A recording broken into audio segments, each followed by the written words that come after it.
नमस्कार। श्री रामचरितमानस के इस एपिसोड में आप सभी का स्वागत है।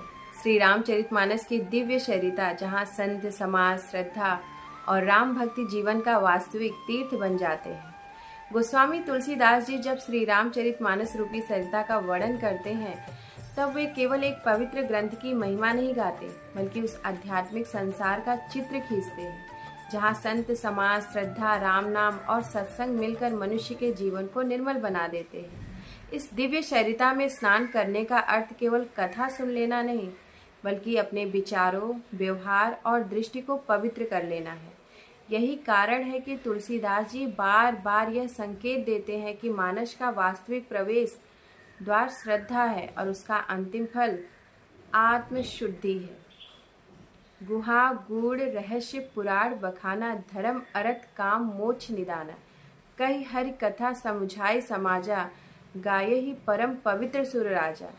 तुलसीदास जी संकेत करते हैं कि इस दिव्य कथा में वेद, उपनिषद और पुराणों का सार समाहित है। धर्म, अर्थ, काम और मोक्ष, मानव जीवन के चारों पुरुषार्थ इसमें संतुलित रूप से विद्यमान है।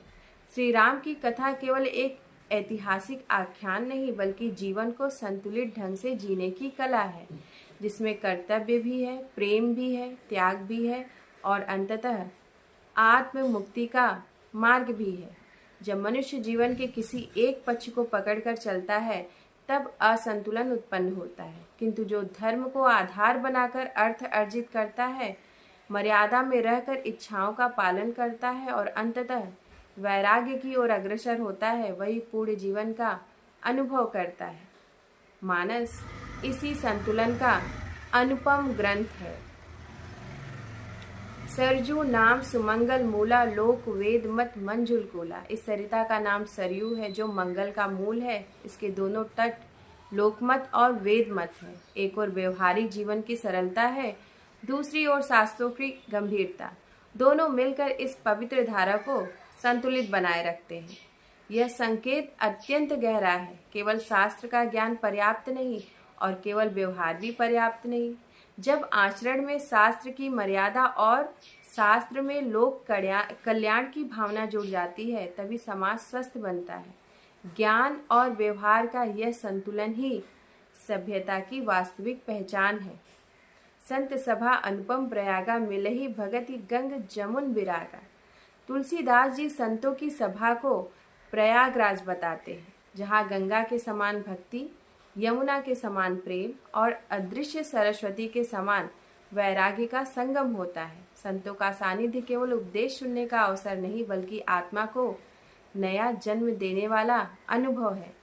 मनुष्य जिस संगति में रहता है, धीरे धीरे उसी के संस्कार उसके भीतर उतरने लगते हैं। इसलिए सत्संग का महत्व केवल धार्मिक दृष्टि से नहीं, बल्कि चरित्र निर्माण की दृष्टि से भी अत्यंत महत्वपूर्ण है। श्रेष्ठ विचारों का वातावरण मनुष्य के भीतर एक ऐसी शक्ति उत्पन्न करता है जो उसे विपरीत परिस्थितियों में भी सत्य के मार्ग से विचलित नहीं होने देती। राम भगत सुर सर धारा, सरसे ब्रह्म विचार अपारा। राम भक्ति को तुलसीदास की गंगा की अविरल धारा कहते हैं, जबकि ब्रह्मा का चिंतन उसकी अथाह गहराई है। भक्ति और ज्ञान यहाँ विरोधी नहीं, बल्कि एक दूसरे के पूरक हैं। प्रेम बिना ज्ञान अंधा हो सकता है और ज्ञान बिना प्रेम कठोर हो सकता है। दोनों का मिलन ही पूर्ण आध्यात्मिकता का स्वरूप है। जब हृदय में प्रेम और बुद्धि में विवेक साथ साथ चलते हैं, तब मनुष्य का जीवन संतुलित हो जाता है। वह न अंधविश्वास में डूबता है और न ही अहंकारी बुद्धिवाद में उलझता है। यही संतुलन उसे भीतर से स्वतंत्र और बाहर से उत्तरदायी बनाती है।